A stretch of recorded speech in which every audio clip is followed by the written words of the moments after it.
The first steps are the real obvious ones. You jack the car up, put it safely on jack stands, and remove the wheel. Here's the actual stabilizer bar link. It's right next to the strut. I'm going to use an impact here, so hopefully I can buzz this nut off without too much trouble. Then I'll show you how you can do it by hand.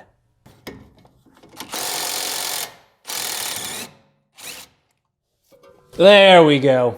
Like I mentioned, you can do this by hand. The way you do it is, this is serrated for a serrated bit. You put that in there to hold the shaft while you turn off the nut with a wrench.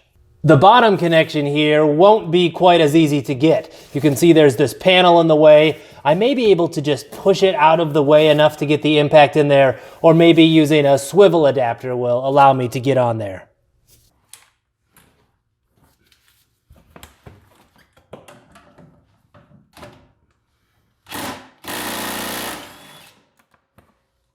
It's pretty obvious why I'm replacing this. There's a bad boot here, which is letting the grease out and sand and other contamination in, which wears out the joint. Let me show you what I bought to replace this, a Flenner sway bar link. In the past, when I've bought this brand, they were made in Germany parts, they were affordable, and they were good quality.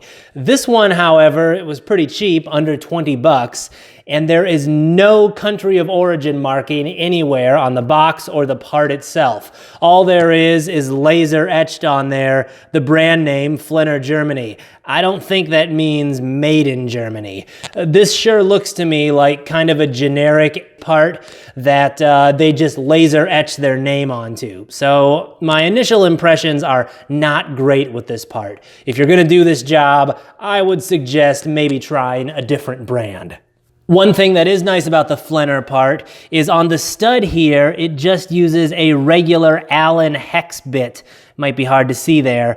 So if you need to hold the stud to tighten it or loosen it, that should be a bit that most of us already have. Of course, on the VW, being VW, it doesn't use that. It has a serrated bit here, which I probably have this size, but it's easier to just use a regular Allen bit because almost everyone has those. Now I will get the new stabilizer bar positioned in here and get the nuts started.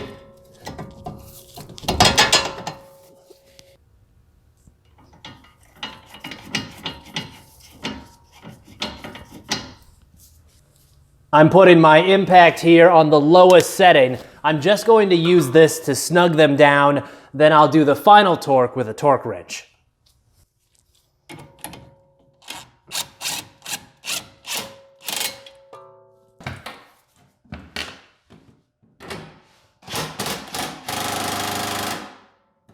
Then take your torque wrench and torque the nuts to spec.